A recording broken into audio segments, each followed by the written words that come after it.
Қайырлы күн достар. Бүгін біз кешкі тамаққа қуырдақ жасаймыз. Нағыз қазақша қуырдақ. Енді әркім әрқалай жасайтын шығар, бірақ бұл менің жасайтын түрім. Мен өзімнің қалай жасайтынымды түсіремін. Ол үшін бізге ең алдымен құйрық керек. Құйрықтың майына қуырамыз. Осы өзінің майына ешқандай пісте май, ешқандай май қолданбаймыз.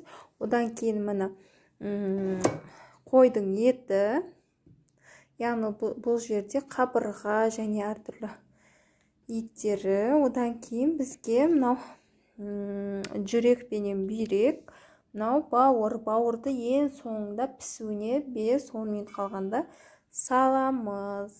Осы заттармен және де пияз, картоп керек. Бастаймыз достар. Қызып тұрған қазанымызға құйрықты саламыз.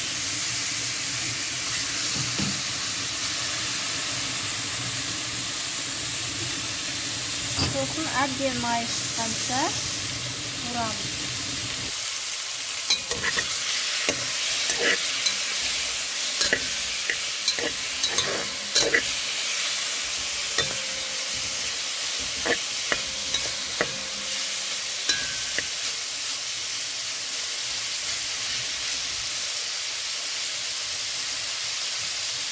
Майымыз осылай өз майын бөлді, құйрық майы. Енді осыны сүзіп аламыз. Сосын кейін етіміз кішкене піскен кезде салып жібереміз.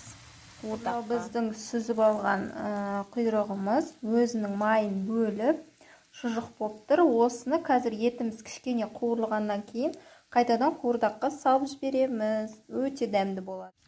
Енді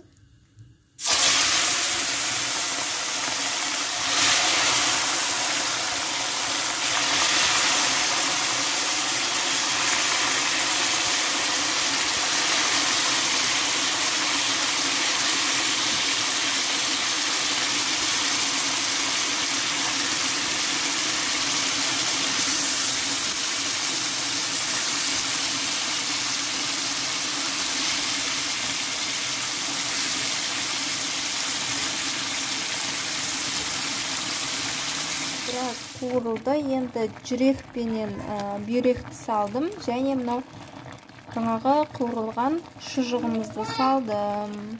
Етімізге картошкамызды салдық. Енді осының бетінен пиязымызды саламыз.